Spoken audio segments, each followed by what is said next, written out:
I'd like to go back to the beginning. You were born Mary O'Brien. Mary Isabel Catherine Bernadette O'Brien. You had all those names? It's a good poet's name. My brother's friends called me Dusty because I was a little kid and tomboy, and I was always trying to keep up with them. I think I can't think of who exactly coined that, but my school friends were far more dignified and called me Mary. So you were going to school, and then you realized, you must have realized that you had this voice. Well, I think that I realized that pretty young. It wasn't, I didn't know how I was going to make it because we had no contacts at all, but I think I must have realized at a fairly early age that in order to be appreciated or noticed, that I had better sing, because I had this peculiar voice even when I was very tiny. But did you realize that you had a good, I mean, you must have realized you had a good singing voice. I realized that I had a distinctive voice. I realized that even some of my earliest memories were that was the way to be noticed. I don't remember a lot about my childhood, but I do remember that it had an impact, and that I think I must have realized at an early age that that was the way it was going to be.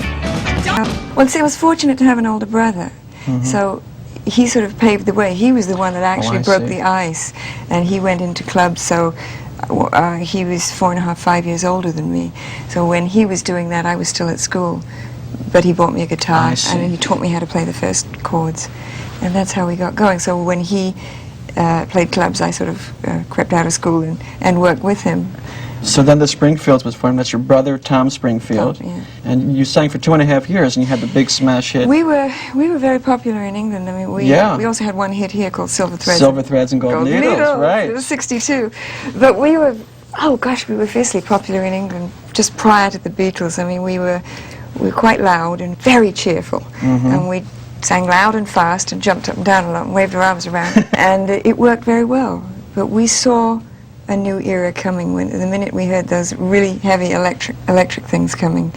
The boys only played acoustic guitar, and I think, apart from the fact we were absolutely fed up to the back teeth of each other, we just didn't want to compete in that world. It was the Dolly Parton of the 60s.